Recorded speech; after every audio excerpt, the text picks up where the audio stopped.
안녕하세요. 정대희 박사입니다. 푸드닥터로 살아온 지가 벌써 20여 년이 돼 가는데요. 오늘은 특별히 무더운 여름철에 더위를 먹는 증상인 열사병을 예방하는 방법을 한번 알아보도록 하겠습니다.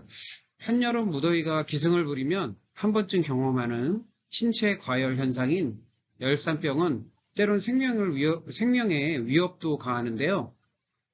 굉장히 충격적이죠. 그래서 뭐 어지럽기도 하고 구토가 나오기도 하고 두통이 너무나도 심하기도 합니다.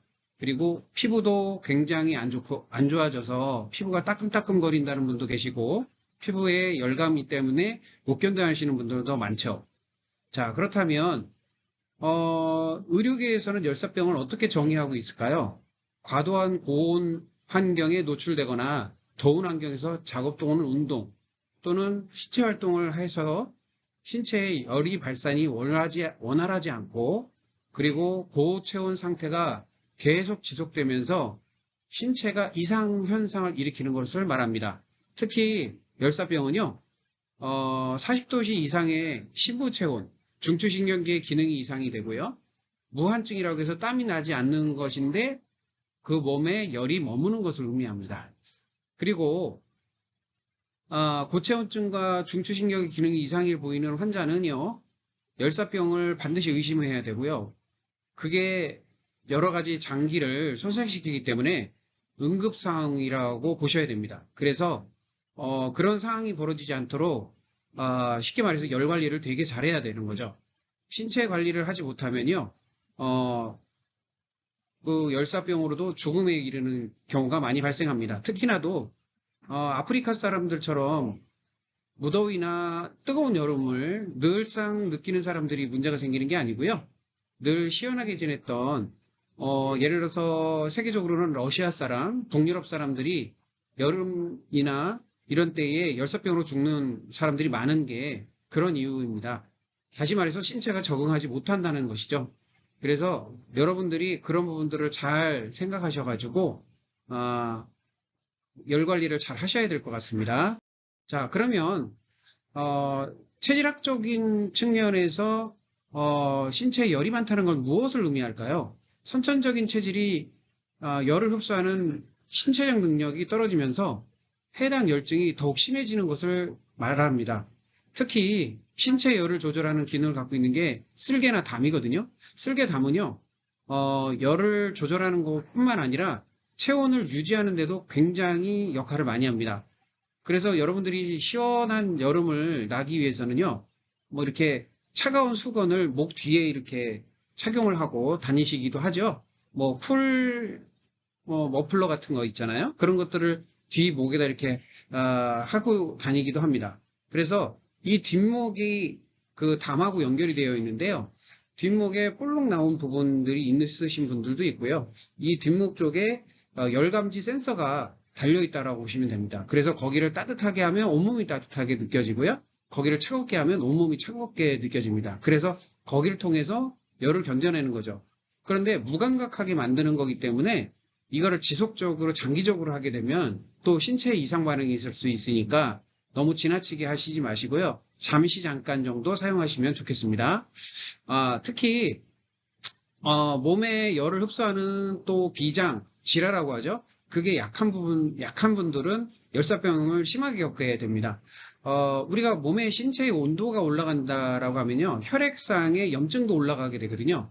근데 그것을 해결하는 게 이 비장이라고 하는 지라, 혈액의 세균을 박멸하고 세균을 억제하는 역할을 하는 지라의 기능이 떨어지게 됩니다. 그러면서 열사병으로 전이가 되고 잘못하면 폐혈증으로도 전이가 될 수 있다는 거죠. 이런 사람들을 우리가 흔히 많이 볼 수 있는 것 중에 하나가 우리가 비위가 약하다 이렇게 하시는 분들이 대부분 이런 현상이 쉽게 일어납니다. 비위가 약하다라는 것은요, 결국에는 환경을 이겨낼 수 있는 힘이 약하고요, 추위나 더위를 많이 탄다. 그러면 담이 약한 사람이라고 보시면 되겠습니다.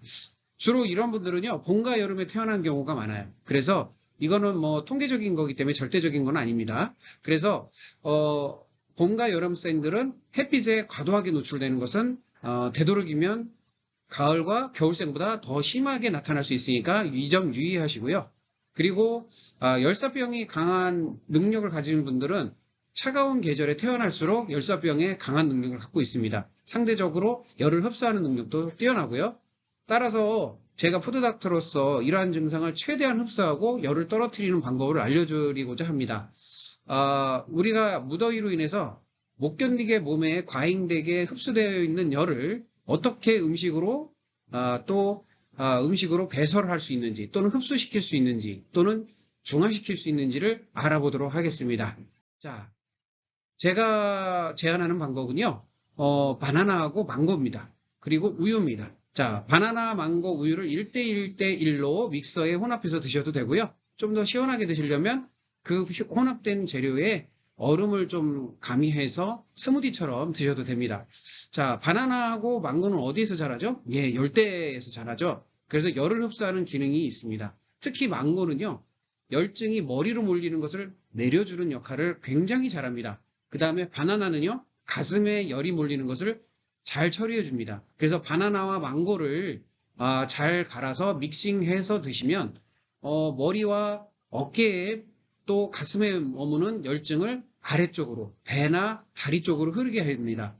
자, 우리가 머리나 가슴이나 또는 어깨 쪽에 열이 몰리게 되면요, 하체는 차가워지고요, 배는 냉각됩니다. 그래서 여름철에 배탈이 자주 나죠. 그래서 차가운 음식을 먹으면 먹을수록 우리는 머리와 어깨와 가슴은 뜨거워지고 배와 다리와 하체는 차가워지는 것 때문에 기력이 빠지게 됩니다. 따라서 여러분들께서 이러한 점을 활용해 가지고 내가 더위를 좀 먹은 것 같다, 더위에 너무 힘들다, 이럴 때에 바나나, 망고, 우유를 잘 갈아서 드시면 되겠습니다. 우유는 단백질을 함유하기 때문에 흡수율을 높이거든요. 그래서 흡수를 잘 할 수 있도록 해주기 때문에 좋습니다. 유당불내증이 있거나 우유가 잘 소화가 안 되는 분들은요, 우유를 끓여서 좀 완전히 끓여가지고 100도씨까지 끓인 다음에 그걸 사용하면 유당불내증에서 조금 해소가 됩니다. 그렇기 때문에 과량을 넣는 것도 아니고, 그렇기 때문에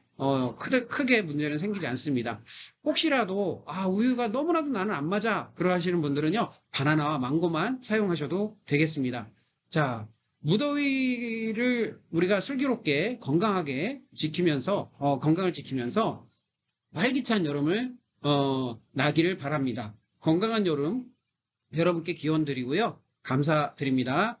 자, 요 구독, 좋아요, 알림 설정 꼭 해주시고요. 앞으로 이러한 꿀팁 같은 건강관리법, 그리고 상황에 맞는 건강관리법을 제공하도록 하겠습니다. 감사합니다.